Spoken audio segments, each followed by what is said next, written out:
What's up, everybody? It's Justin. Happy AMA Day. As you can see, I was testing the whiteboard with some things that we're going to talk about today. We don't need this right now. I'm going to refresh my page here.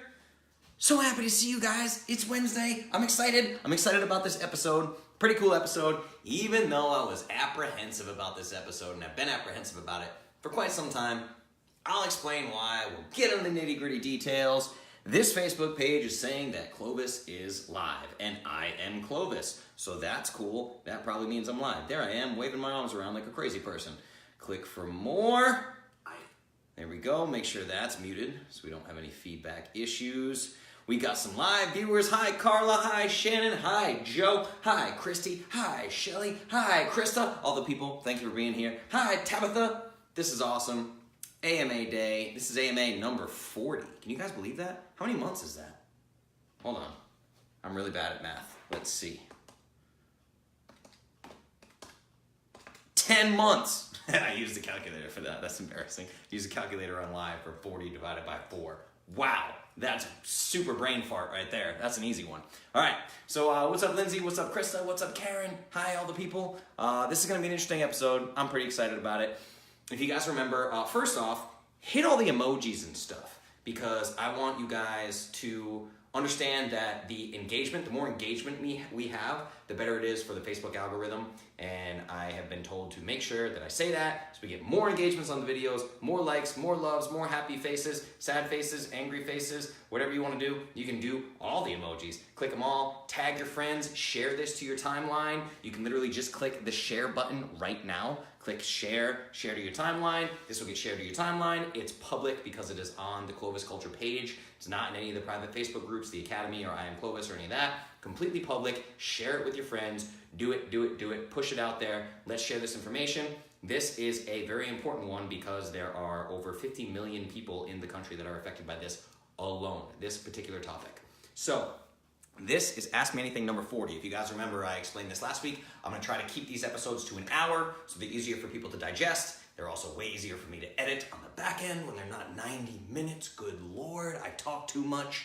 Okay, so I'm going to keep this one to 60 minutes, kind of short and brief, and I do have a few disclaimers on this one. For those of you that don't know, and Ask Me Anything is basically me fielding questions from my clients and my audience and my social media followers and all the things. So we have multiple private Facebook groups. The Clovis Academy is the one you should get in and join. The Clovis Academy is free. Facebook.com/group/Clovis Academy. We got over 1,300 members in there asking me questions all the time. All sorts of great conversations, testimonies, results, everything. Then we have I Am Clovis and Clovis Kids, the paid groups. You can find out more about those at clovis.store. Also, guys, clovis.store is new. Go check it out. We got a brand new website. It's awesome. Kind of similar to the other one, but I improved a whole bunch of things. The checkout process is better. Subscriptions are better. The blog is better. The store itself looks better. We separated all the products so you can see all the different flavors and all the different things that we have. It's a fantastic website. Tons of testimonies on there, and I'm going to be adding more and more testimonies as time goes on. It's fantastic. Check out the new website. It would mean the world to me if you did. Go to clovis.store. You can find out about my custom nutrition plans, Clovis Kids, all my ebooks, all the merch, all the incredible things. Go check it out. The store looks great. I'm super happy with it. So check it out. There's another website coming. I'll tell you guys more about that stuff later. There's a whole bunch of stuff going on behind the scenes. For now, I'm wasting time. Let's jump into Ask Me Anything number 40.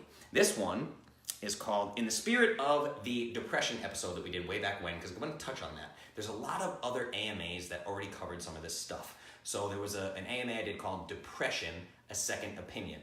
I'm going to call tonight's episode, Ask Me Anything number 40, Thyroid Health, A Second Opinion. Okay? So we're going to talk all about how the mainstream handles it, functional medicine, and all that. It's just all about thyroid health. And why are we talking about this? Because again, I tell you that there's an estimated 50 million people in America alone that are suffering from thyroid issues, okay? So I put this episode off for a long time, and I think you're gonna see why, like, as we get into it, because it's an absurdly complicated issue. It's super easy to get lost in, and the standard of care for thyroid issues in America, mainstream medical, is abysmal. It's really, really bad, okay? So I actually don't like the idea of most people getting caught up in all of these details. I really just don't, because it will fry your brain. It's super easy to get mixed up in the terminology and this versus this and upstream and downstream and all the things, right? The other reason why I get a little uncomfortable with episodes like this is because I am not a doctor. And as one of my favorite podcasters, Tim Ferriss, says, I'm not a doctor. I don't play one on the internet. I have never given you medical advice. This episode is not medical advice. I will never give you medical advice. None of this information should be taken as medical advice. Do not take it as such, okay? I'm not an endocrinologist. I am not pretending to be an expert here at all.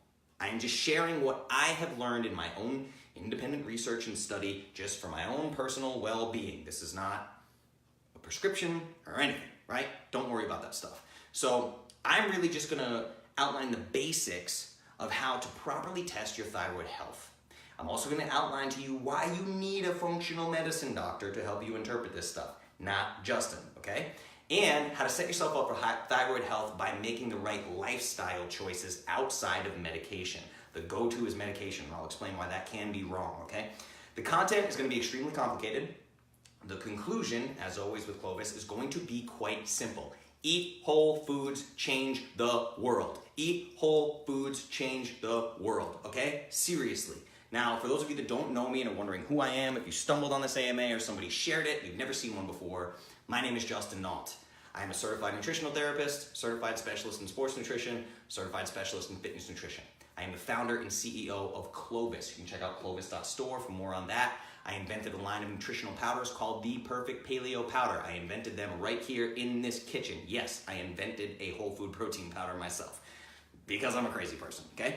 Now I'm in the business of transforming lives. I write ebooks, I do one-on-one custom nutrition plans, I work with kids, I work with entire families, and we get just insane results. 50 pounds in 8 weeks, 40 pounds in 60 days, 11 pounds in 7 days, you name it. I have clients who have done it. If you want to change your life, check out the rest of my AMAs. You can go to clovis.store/AMA. Find all that work there. You can see the things that I do. You can hear my voice over and over and over, okay? Let's jump in. We are going to talk about, first and foremost, the standard of care for thyroid health in America. Now, the standard of care for thyroid issues in America, like I said, the word I use for it is abysmal. I really can't believe it.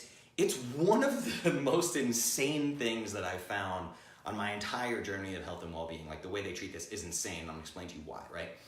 Generally speaking, your traditional doctor, you'll be fatigued, you'll have hair loss, you know, all these different symptoms. They're almost like depressive, anxiety symptoms, these kinds of things that come along with hypothyroidism. So people usually, by this point, most people have done enough online research, which is dangerous as well, that they go to their doctor like, I have hypothyroid, and they just decide that that's what they have, right? So a lot of these symptoms come up, and the doctors will run a test. So this is why I was testing these on the board earlier.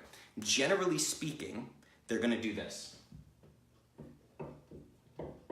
They're gonna test your TSH. That's your thyroid stimulating hormone. But I wanna be very clear about something.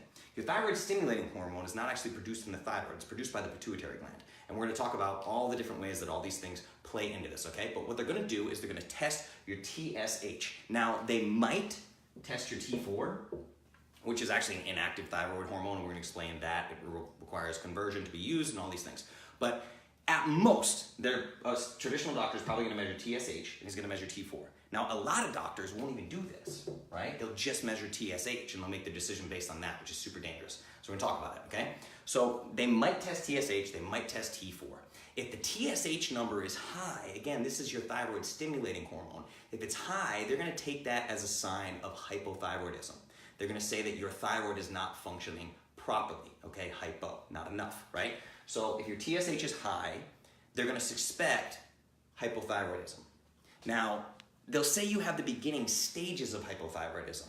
And we see this trend in modern medicine today, and it happens all the time in autoimmune conditions. There are so many AMAs where I talk about autoimmune conditions, from feeding your children and their gut bugs, to hormones finding the balance, to the depression episode, to all these gut health things, lectins and leaky gut, right? We always talk about autoimmune disease. Now, there's this trend in mainstream medicine where the patient is told that these autoimmune diseases are completely irreversible, and they're giving treatments to quote unquote manage the symptoms. We see this happen with Crohn's disease, MS, rheumatoid arthritis, completely irreversible, here's a medicine for the rest of your life, right? These people are getting steroid injections and NSAIDs, and sometimes they're getting prescription meds to literally suppress their immune system, which, does that sound dangerous to you? Good, because it is. They're suppressing the immune system because it's an autoimmune response, the body attacking itself. But this can be potentially even more dangerous than the initial symptoms that they're living with, right? It's crazy. Now, in the case of thyroid, just like other autoimmune conditions I named, like Crohn's and MS and all these things, hypothyroidism is caused by autoimmune disease. I want to make that very clear, okay? So let's just make that the point of tonight. Hypothyroidism is caused by autoimmune disease, okay? We got that under control. Now, how do I know this? I know this because 90% of people with hypothyroidism are producing antibodies to thyroid tissue, meaning that the immune system is literally attacking the thyroid, aka autoimmune disease, an autoimmune response, the body attacking itself. So the autoimmune form of hypothyroidism is commonly known as Hashimoto's, right? There's just a comment about it. I'm gonna touch on some comments here in a minute. But the autoimmune form of hypothyroidism is known as Hashimoto's. The standard of care for Hashimoto's is terrifying in mainstream medicine, okay? So here's what they do. If they identify it, then they wait. They know there is an autoimmune response happening. So they will literally wait until the body has destroyed enough healthy thyroid tissue that they can give you a firm diagnosis of hypothyroid. Then they can prescribe you with the thyroid hormone replacement medication, right? So this will happen, they'll write you a prescription, and they say, congratulations, you now take this medicine for the rest of your life. That's the end of the story. It's the end of the story. Do you see how crazy that is, right? And what they're failing to see is there's actually no problem with the thyroid. The thyroid was fine until the body started to attack it. So there's no issue with the thyroid, there's a problem with the immune system attacking the thyroid. So treating the thyroid in this case is quite silly when you stop and think about it, okay? Now, what sounds like a better approach? One, the doctor realizes there's an autoimmune response happening in the body. They wait and allow the patient's immune system to continue destroying healthy thyroid tissue until things get so bad that you can diagnose them with a medical condition and prescribe them with a medication to take for the rest of their life. Option number one. Option number two, you can realize there is an autoimmune response happening in the system, and you can take immediate steps to ensure that the immune system stops attacking the thyroid before things get any worse. Sounds like a much better option to me. So we're going to go over the steps that you can take to do that very thing. But first, we have to establish how you test your thyroid health, okay? So we talked about TSH, we talked about T4. At the minimum, you would want to test TSH. Now, TSH, again, this is your thyroid stimulating hormone. It actually comes from the pituitary gland, okay? Then you'd want to test, here, let me write it like this, because you actually want to test free form. You want to test free T3. So T3 is actually the active thyroid hormone itself. It's the one that can be used by the body. And you want to test free because that's what's free floating in your blood. It just means, again, this is all complicated. It means that it's not bound to proteins. It's free floating in the blood, which means the body can use it. That is the active thyroid hormone, okay? So you want to test free T3. The other thing you want to test is free T4, like we talked about. But remember, T4 is the inactive thyroid hormone, okay? It actually has to be converted to T3 before it can be used in the body, okay? So you still want to test that. You want to see free T3, you want to see free T3, you want to see free T3, you want to see free T4. Test, so many T's. And now we have more T's. You want to test thyroid antibodies. Okay, let's just put T. So you want to test thyroid antibodies or thyroid autoantibodies, however you want to look at it, right? So thyroid autoantibodies, because it's an autoimmune response, right? basically you're measuring if there is an autoimmune response happening in the body. Is the immune system attacking healthy thyroid cells? If you have a high level of these antibodies in your system, odds are there's an immune attack happening on your thyroid, okay? The other thing you may want to test, and not a lot of doctors are going to do this, but functional medicines usually will, I've had mine tested, is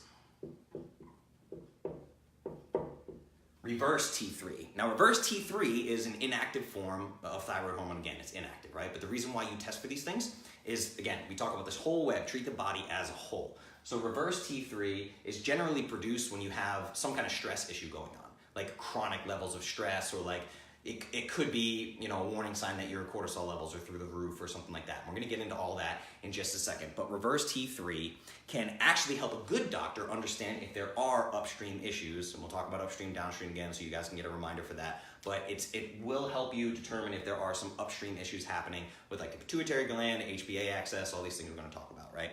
So the issue with most doctors is if they test just TSH and just T4, right? They'll probably do total T4 and then they'll test TSH. So the issue is that T4 could actually come back completely normal and they never test T3 or free T3, which means you don't have an issue with T4, you have an issue with the conversion of T4 to T3. And the conversion you don't want to actually treat with synthetic hormones, you want to treat with lifestyle intervention, but you won't know that unless you go deeper, okay? So there are limitations and problems with the standard of care and this blood chemistry, the blood work that they do.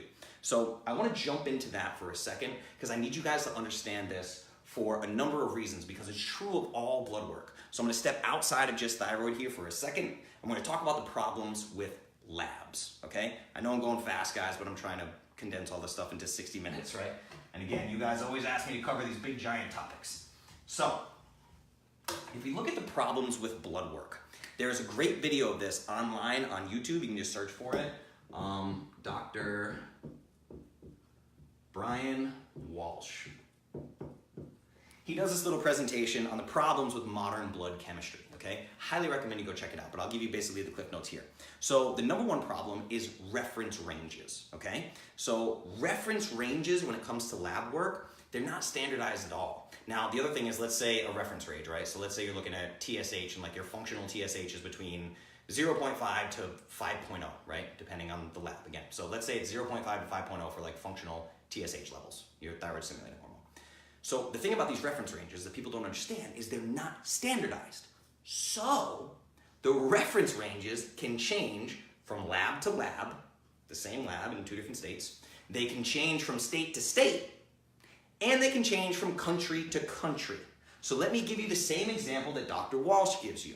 You could live in Maryland, get your blood glucose tested, and have it be 60, and they may tell you that you're hypoglycemic. The next month, you could move to California, get your blood work done, have the same blood glucose as 60, and not be hypoglycemic because the reference range in California and that particular lab is wider. So you can literally get a different diagnosis from a different medical expert simply by living in a different plot of land. This is issue number one with reference ranges. It's insane. Now, the other thing I want you guys to remember with these reference ranges are based on blood work from the sick. The reference ranges for blood work are from sick people. What do I mean by that? Have you ever thought about where these reference ranges come from? They're curating data, right? Have you ever gotten like a random phone call and they're like, hey, you seem healthy, you're on the Clovis protocol. Would you please come in and donate some blood so we can measure healthy thyroid levels for reference ranges? No, that's never happened in your life. You've never gotten that phone call. What they do is people are coming in for lab work, so they just curate that information. But people only need lab tests because they're unhealthy. They're trying to figure out what is wrong with them, right? So your blood work and reference ranges that they're comparing you to is being compared to diabetics, people with cardiovascular disease, hormonal imbalances, obese individuals, people that literally have cancer, and that's what your blood work is getting compared to for reference ranges, okay? It's the same way as like the RDA. If you do the RDA for vitamin C, that's not for you to live an optimal life. That's for you to not get scurvy and die. It's just enough to prevent disease, right? So blood work is very good at identifying disease, not identifying what is considered healthy. That's problem number 2 with reference ranges. The other issue with reference ranges is your health insurance companies are basically the number one decider of what gets covered by health insurance, what labs get covered and what do not get covered. Now, as a result of this, fewer and fewer and fewer lab tests are being covered by health insurance. Guys, the healthcare system is broken. We know that. It's going to bankrupt the entire nation. They are covering less and less and less and less. So you're gonna know less and less and less about your body, okay? So I wanna show you guys this. If the insurance companies are in charge of what you see, and you go, well, I went to my doctor and he would only test TSH and T4 and that's it, right? You're testing the tip of the iceberg. So I wanna show you this, right? You have the tip of the iceberg here. Let's see. Here's my iceberg. Here's the water. Here's the rest of the iceberg. Okay? So you're gonna test TSH and you're gonna test T4. Seems like a good idea, right? But what about free T3, free T4, steroid hormones, right? What about your A1C? What about your C-reactive protein for inflammation? What about all these other things that play a role, right? It's crazy. This is the whole, you're not gonna see any of this. And the problem with treating the tip of the iceberg is that it leads to actual misdiagnoses and prescription medication that's gonna do more harm than good because you can't see the whole picture, right? It's like putting a Band-Aid on a splinter.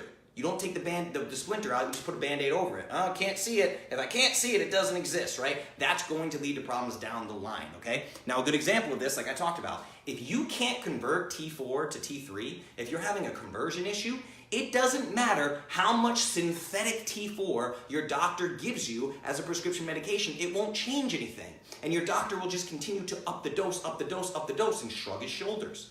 Because it would require more testing to figure out what the hell's actually going on, okay? So let's walk through how thyroid issues actually happen, okay? Now let me see what time we got real quick. I'm gonna peek at some comments just in case there's some stuff that's relevant. On Nature-Throid for Hashimoto, my stomach is always bloated and all I want to do is sleep all day. Yes, 100%. That is all inflammation. Stick around to the end of this episode. I can give you step-by-step instructions, okay? What do we got here? Mine wanted to kill me, so I had it. Yeah. Again, it sucks to hear, but not always necessary. Sorry, okay? My friend is Hashimoto's and has tried everything. I wish he had Facebook. We'll definitely forward the video and podcast. Definitely forward the video and podcast. Absolutely.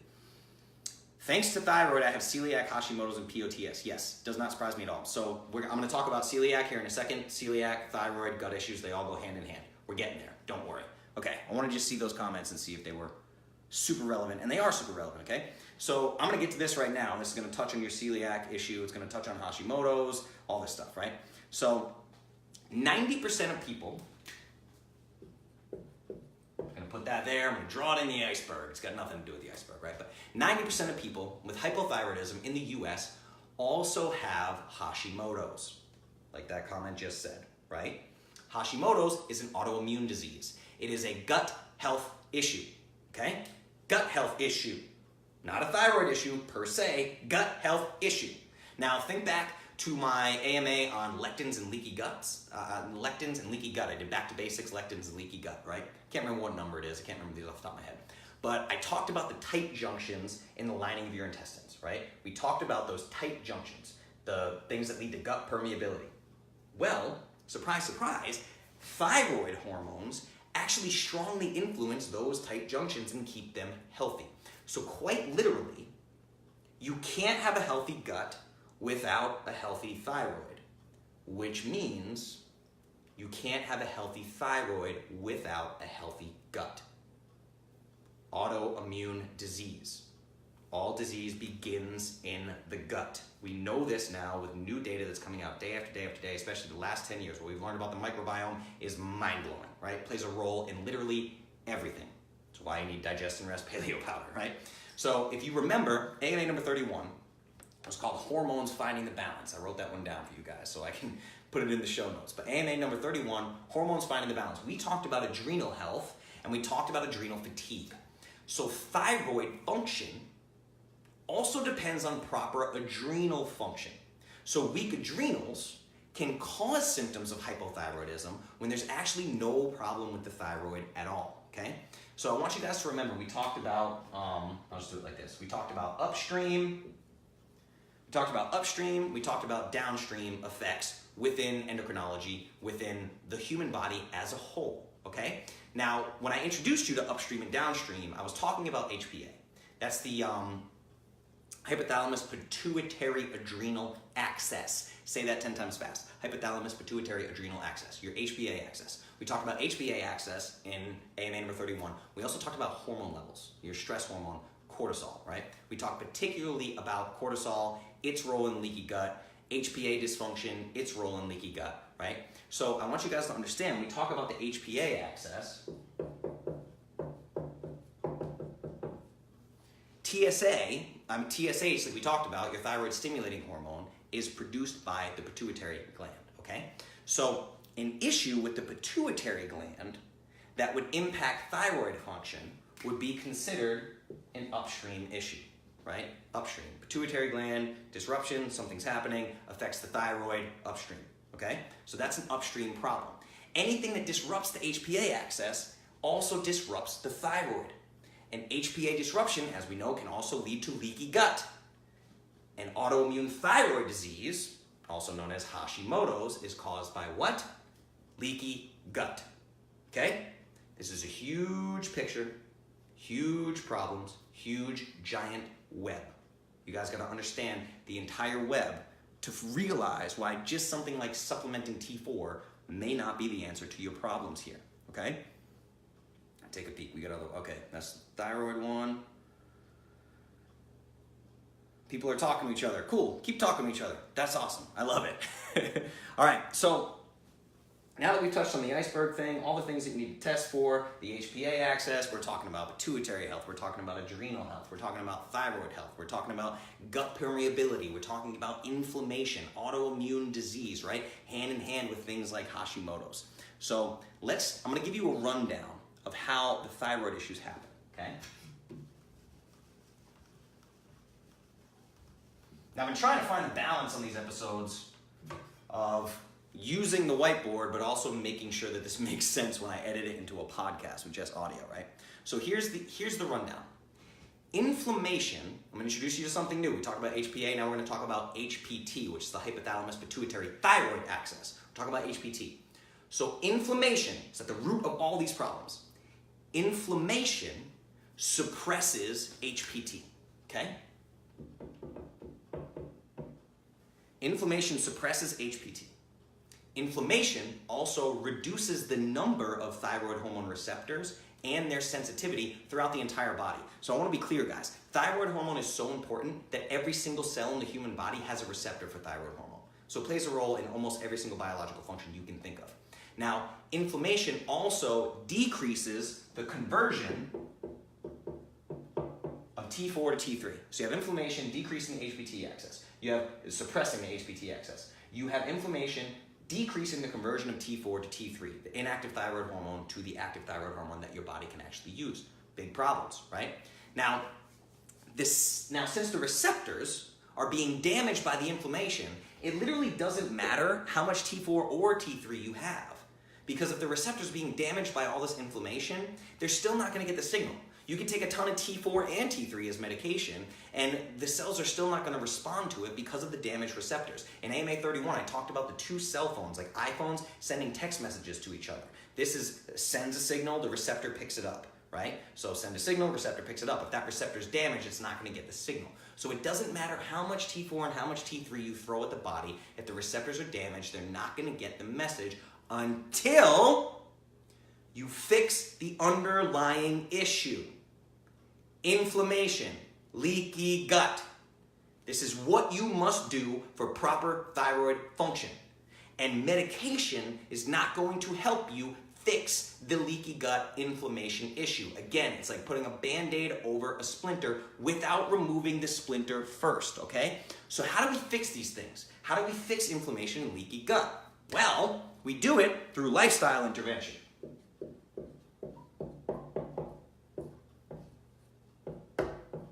We do it through Clovis.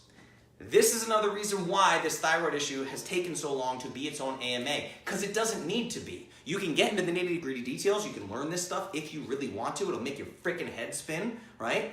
But at the end of the day, lifestyle intervention, preventative measures to stop this from happening. Even if you are taking a thyroid medication, you must implement the lifestyle interventions to pull the splinter out as before you put the Band-Aid on, or do it at the same time. Whatever you want to use for your analogy here, the splinter needs to come out and the Band-Aid medication needs to happen at the same time. They need to work synergistically, okay? So, how many people, you guys can comment on this, just comment it and I'll touch on them when I get in the comments, right? How many people watching right now are Clovis clients that had gut issues before Clovis that they no longer have? How many of you? And I know this to be true because we had one testimony post last week in particular with somebody who had Hashimoto's, came to Clovis with Hashimoto's, has been in the protocol for several months, got extensive blood testing done, and said, no Hashimoto's. Boom, okay? Just think about that for 1 second.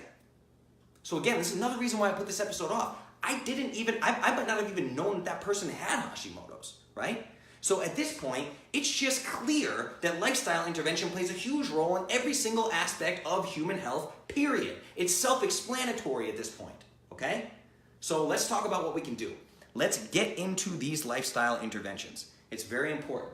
So again, it's Clovis. So we're going to start with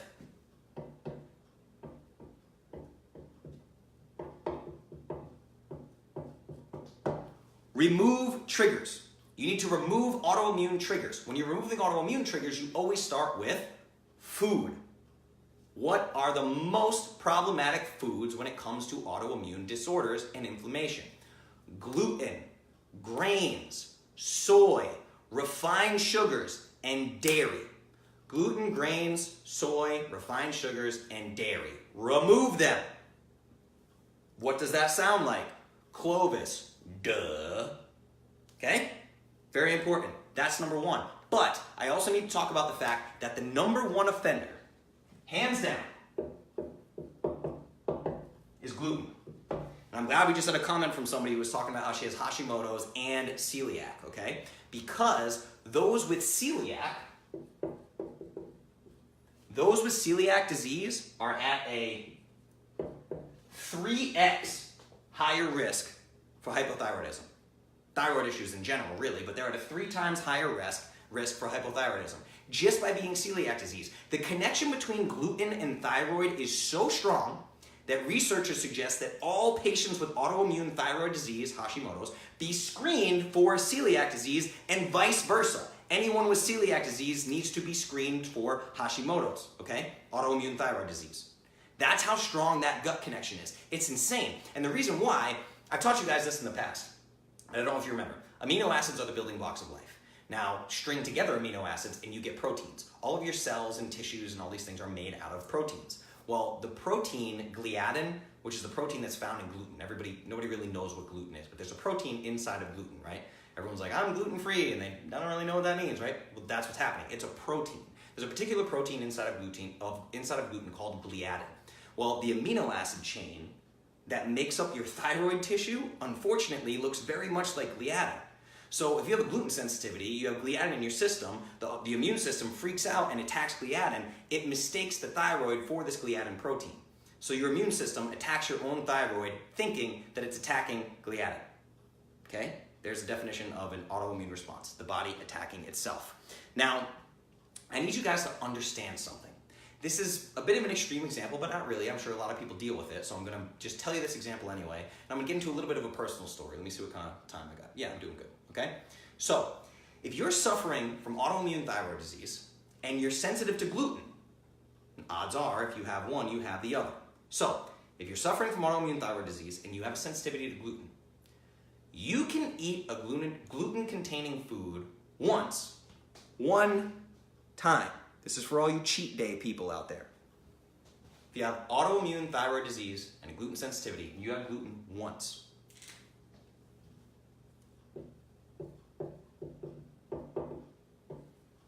The autoimmune response from you eating a gluten-containing food once can last up to 6 months.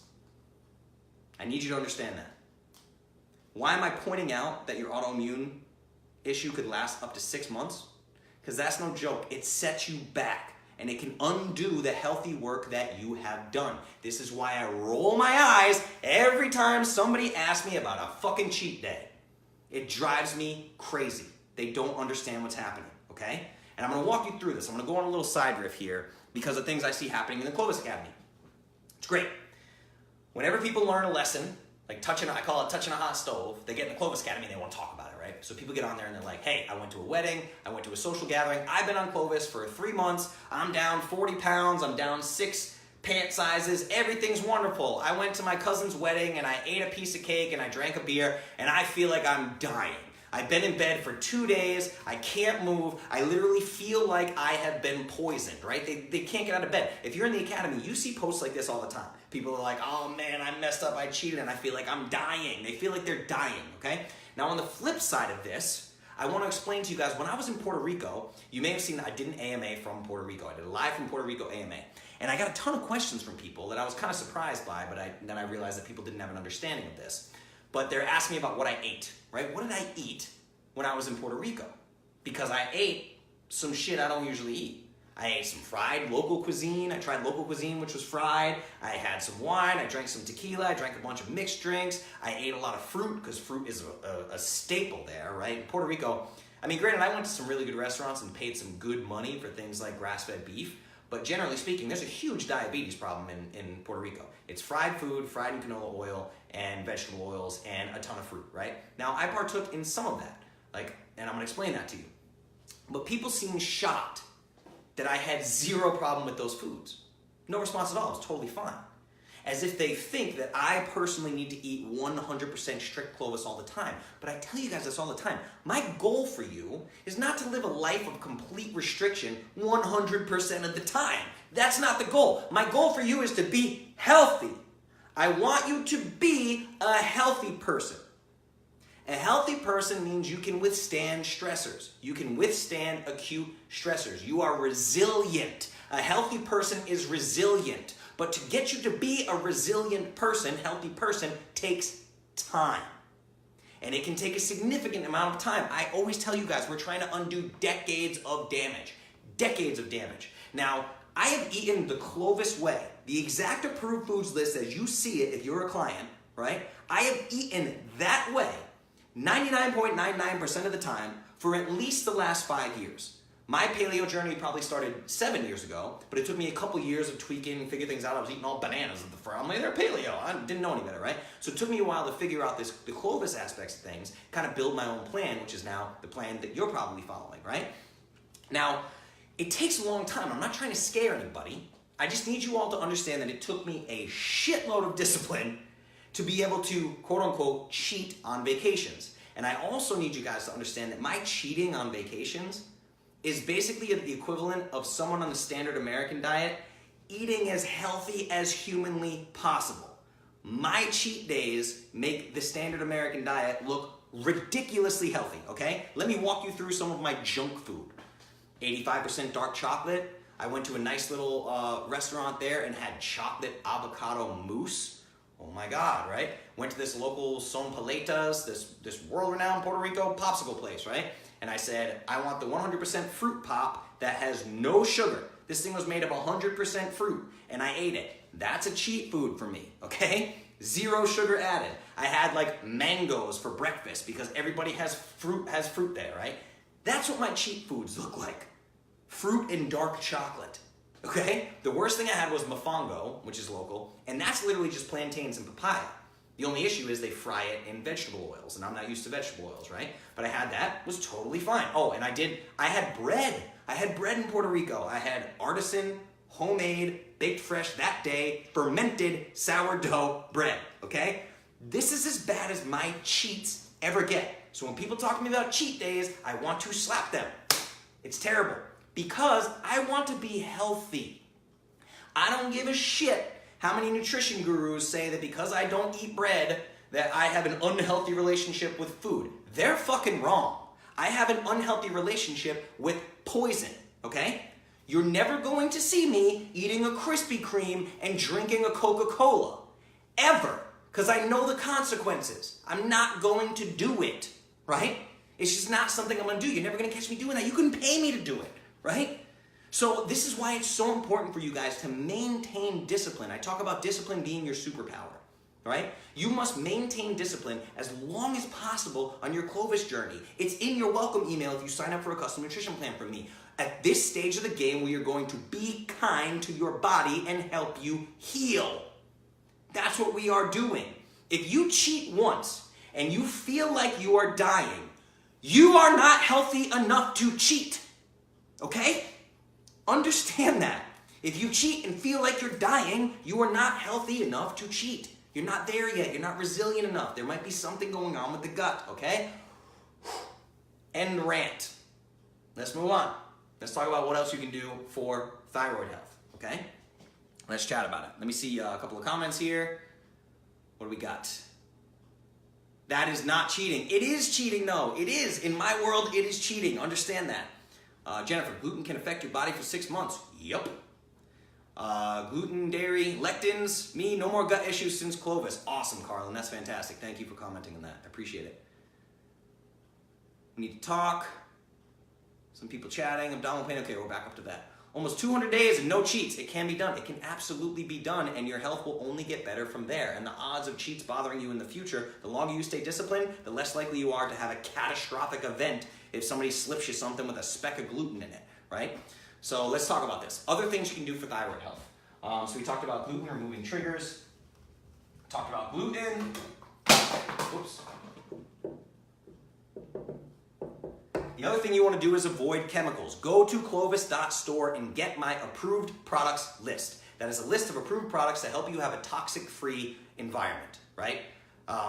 So it's the specific chemicals that can really harm you, can really harm your endocrine system. These are endocrine disruptors. I also talk a lot about the book. Go get the book Estrogeneration. Fantastic book. Talks about estrogenics, talks about things in the water. There are things like phthalates and fluoride that are literally in the pipes that feed you your municipal drinking water, right? I have a whole house filter that filters out 300 chemicals that are found in municipal drinking water, right? Get yourself an activated granular charcoal filter, get yourself a nano filter if you got the money to do it, get a whole house filtration system, right?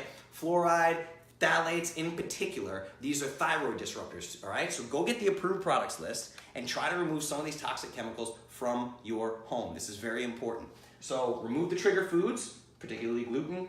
Remember, gluten, grains, soy, sugar, and dairy. Then remove the chemicals. So these are the steps you want to take in this lifestyle intervention. The other thing you want to do is focus on gut health. If you guys remember in the beginning, I was always talking about things like VSL number 3, things like VisBiome. In the 40 weeks since I've started doing AMAs, there are all sorts of fantastic probiotics, prebiotics coming out.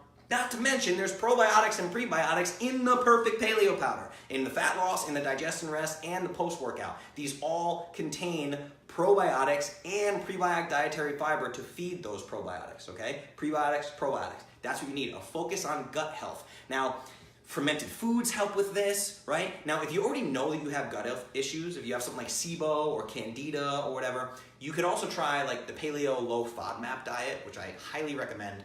I'm actually thinking about releasing a Clovis approved low FODMAP diet and how those intersect. So if you're interested in that, let me know. I haven't had a ton of interest about that. Not many people ask me about it, but I'm thinking about making it because I think that'd be really cool. It'd be like the ultimate list for gut health, right? So avoid gluten, grains, dairy, soy, sugars. Avoid chemicals, toxic chemicals, particularly the endocrine disruptors, phthalates, fluoride, all these things.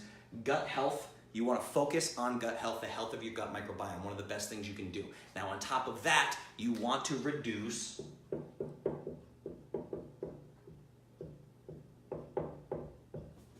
inflammation. You want to reduce inflammation. Now, remember, guys, if we were to try to break down Clovis into what it is, it's paleo, moderate carb, low lectin, anti-inflammatory. That the list, it's pre-selected to be an anti-inflammatory food list. Go get signed up for a custom nutrition plan. Let's remove some of that inflammation from your body.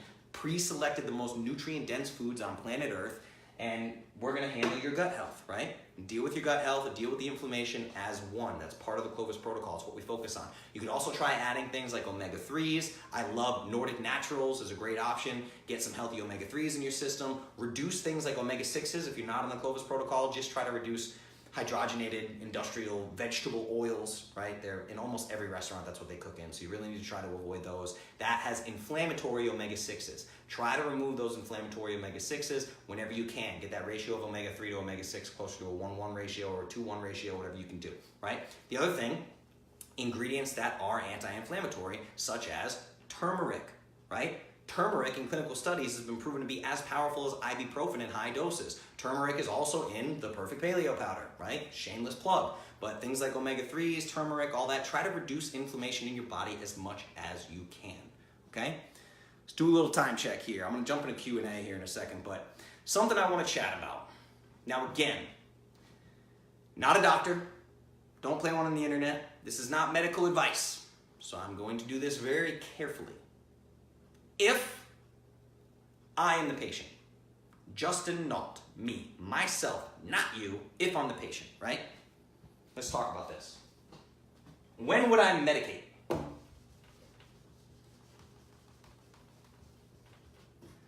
First things first, I would never medicate unless the entire iceberg had been tested, not the tip of the iceberg. I don't care how convincing my mainstream medical doctor was trying to be to me, it's not gonna happen, okay? So let's talk about when would I medicate. If I had chronically elevated,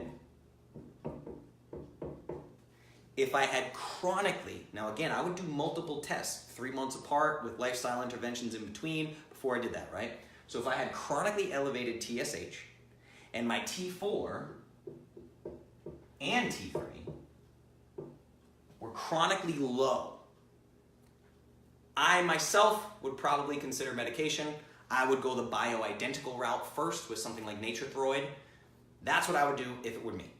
Why? Because if these hormones aren't being produced, like I said, every single cell in the entire human body has a receptor for thyroid hormones. It even plays a role. You remember when we talked about fasting, I talked about BMR, your basal metabolic rate. Your thyroid hormone even plays a role in your basal metabolic rate. It plays a role in some of the most fundamental biological things that happen within your body. It's that important, right? So I might grab the Band-Aid. I might try to pull the splinter out first, lifestyle intervention, and I would try the Band-Aid.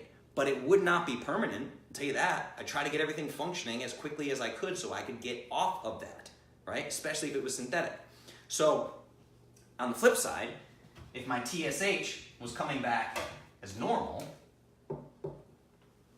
my TSH and T4 were coming back as normal, but I was still having symptoms, that means I'm probably dealing with an upstream issue, like an HPA dysfunction, something with the pituitary gland, right? Or a downstream issue where I'm having trouble converting T4 to T3.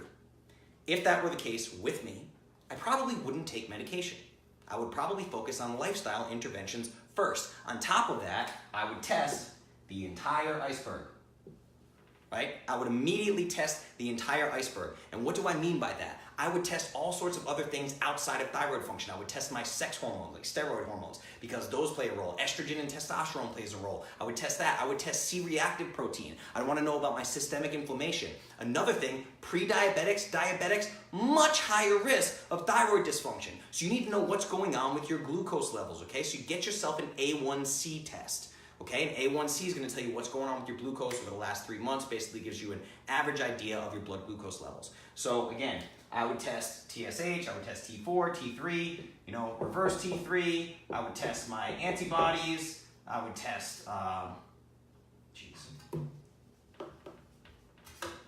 would test C-reactive protein, I would test my A1C, I would test other hormones. I would try to see what the hell's going on. The entire web, right? Every single one of those things can play a role in your thyroid health. It's a giant web. Always, always, always treat the body as a whole, okay? Now, I want to be very, very clear about this. I want you to find a functional medicine doctor. Go get yourself an expert. Don't get me. Okay? Not me. Again, not medical advice. Go get a functional medicine doctor. Do not tell me that you cannot find one, because you would be wrong. You can get a functional medicine doctor remotely. You can work with them via Skype. You can work with them via Zoom conference calls. So I want you guys to start at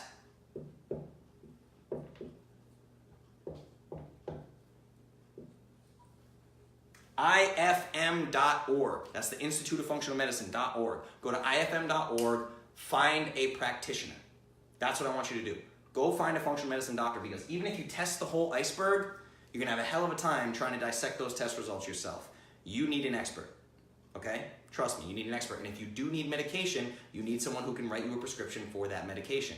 And you may need other things like estrogen, you may need testosterone, you may need a combination. They have combinations of T4 and T3 instead of just doing one or the other, right? You can talk about things like iodine and selenium and all those things that play a role in this big giant mess as well. Selenium has been proven to be super effective for people. Iodine itself, people like to spike the shit out of iodine, but it's actually shown that reducing iodine intake can reverse hypothyroidism in some cases. It's a matter of like, what should I do? That depends. It all depends. It's individuals, unique to you. Every single person is different, and I'm not a functional medicine doctor. That's why you need one, okay? So, it's crazy trying to fit these things into an hour. Let's jump into live Q&A. That was Ask Me Anything number 40, thyroid health, a second opinion. Let's take a look here. What do we got for comments, everybody? Low FODMAP. Okay, so low FODMAP is fructose, oligo. Let me think about it. Fructose. Is it fructose? Fructose, oligo, monosaccharides, and polyols? Somebody Google that. See if I got it right. It's the craziest word ever. But low FODMAP is basically these short chain carbohydrates that are not easily digested in the small intestine. It can cause a lot of problems. They're fermentable. F is either fructose or fermentable. I can't remember what F is for in FODMAP. But low FODMAP diet, you're basically restricting certain types of carbohydrates. These are what's called short chain carbohydrates, and they're not digested well in the body. They can really cause problems, especially for people with leaky gut. So just Google a low FODMAP diet or paleo low FODMAP, or let me know if you're interested in doing a Clovis low FODMAP diet. But yeah, oligo, monosaccharides, and polyols. I think I'm getting that right. Somebody double check me on that. Look it up for me. All right, let's see. Yeah, fermentable. I knew it. Fermentable, oligosaccharides, disaccharides, monosaccharides, and polyols. I nailed it. Boom. Excellent. Fermentable. Well, I think I said fructose at first. Whatever, guys. You got it.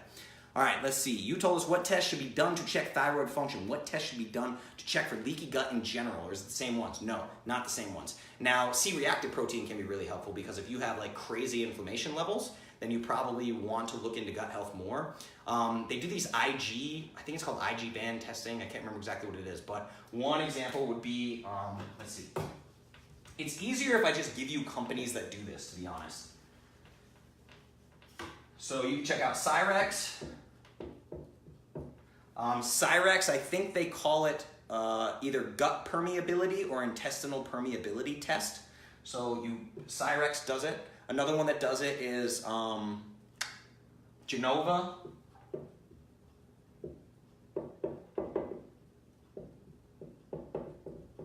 Genova Diagnostics, Cyrex does it. Now they might have different names for it, but if you were to Google like Cyrex leaky gut or Cyrex gut permeability or Genova Diagnostics, gut permeability or things like that, check that out. Another one that I know you can do is a full GI map, which is like $400, but it tests like all your gut bacteria, all these things, and that seems to be a pretty accurate test for leaky gut.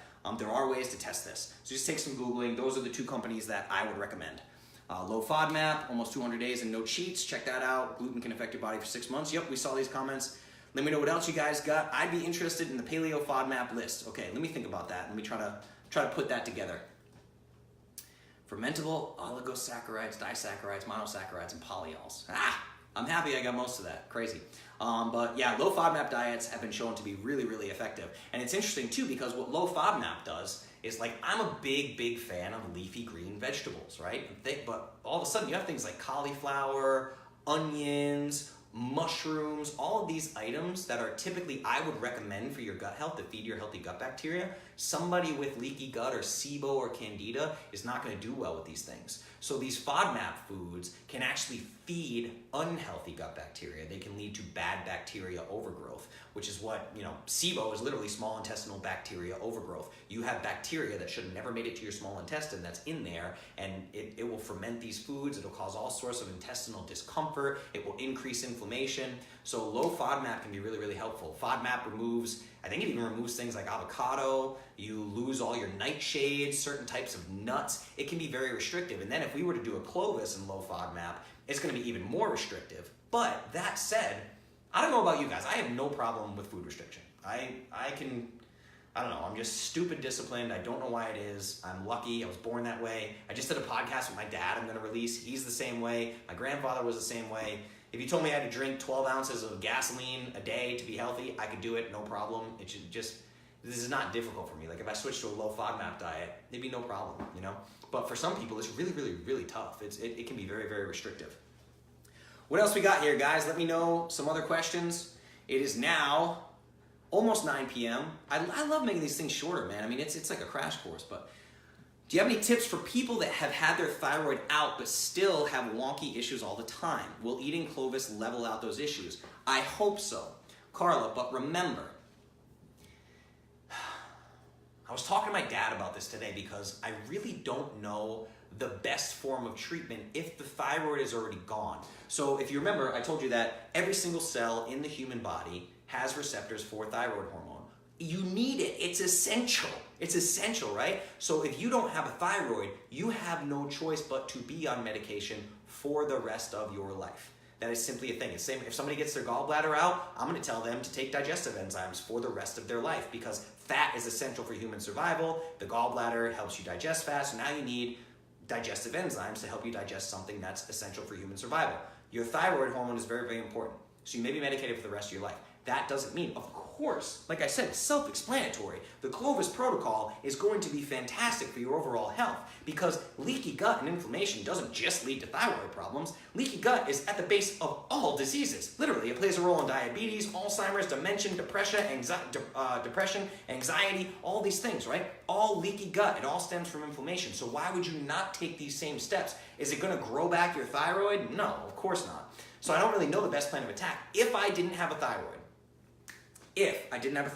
I would get on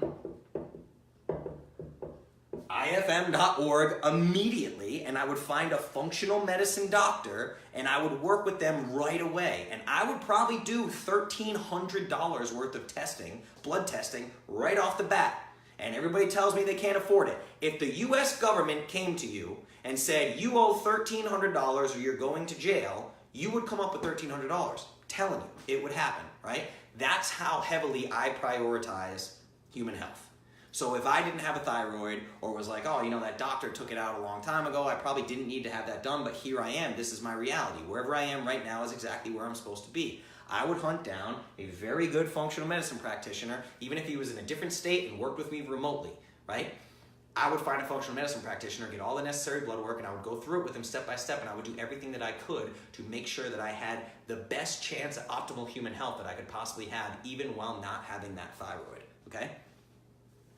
Not me, but several friends. Yes, I know several people that, not only do I know several people that have no thyroid, I have several people that are dealing with goiters, and mainstream medical's like, does it hurt? Is it bothering you? Don't worry about it. That seems weird. There's a visible lump sticking out of your neck. It's benign.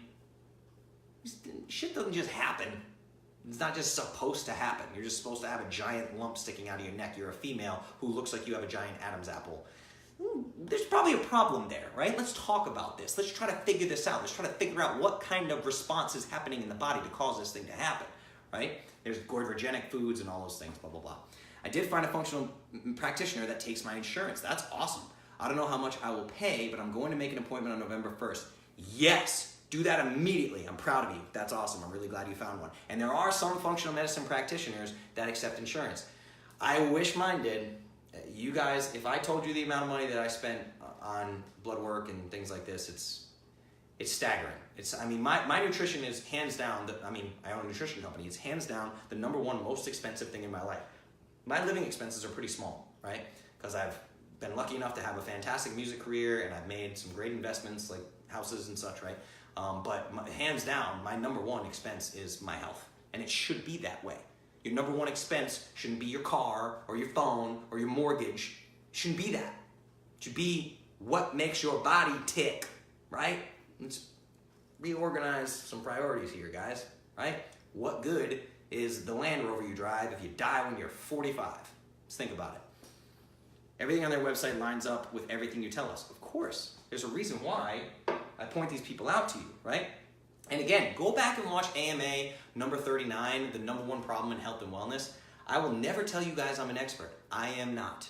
I am not a doctor. I will always tell you, go find the experts. I work with the experts. Why wouldn't you work with the experts? Which, speaking of which, a little bit of a plug, I am going to be launching a podcast, a brand new podcast, which there's going to be 2 podcasts, okay? So I'll explain that all to you when the time comes. But I'm going to start doing interviews with these experts. I interviewed Steph Gaudreau last week. I have Diana Rogers from Sustainable Dish coming up this week. Autumn Smith from Paleo Valley. I have Abel James coming, the Fat Burning Man. I have Rob Wolf coming on the show, right? All these incredible people. And I'm going to get all sorts of experts. At some point, I'm going to get a thyroid expert on the show. We'll break these things down even further. So I'm going to try to bring you guys the experts. If it's somebody that I would go to for my own health, I'm going to try to bring them to you because that means their expertise is way above mine. I don't listen to anybody whose expertise is below mine. Why would I do that, right? I'm going to listen to people whose expertise is above mine. When I learn jujitsu, I want to be learning from a 7th or 8th degree black belt. If I'm a blue belt, I don't necessarily want to learn from another blue belt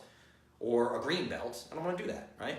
I'll roll with them, whatever, but I want to learn from the 8th degree black belt, the 7th degree black belt. That's what I want to do. So I will help you guys with that as much as I can. If you guys are dealing with stuff, if you're trying to find the right person, whatever, and you want to reach out to me, that's totally cool. Also, go to Clovis.store. I mean, you guys look, I do this all day, every day. This is all I do is research this stuff for you. Just go to Clovis.store. Don't forget that. Cyrex and Genova Diagnostics. Great companies for trying to figure out if you have leaky gut, right?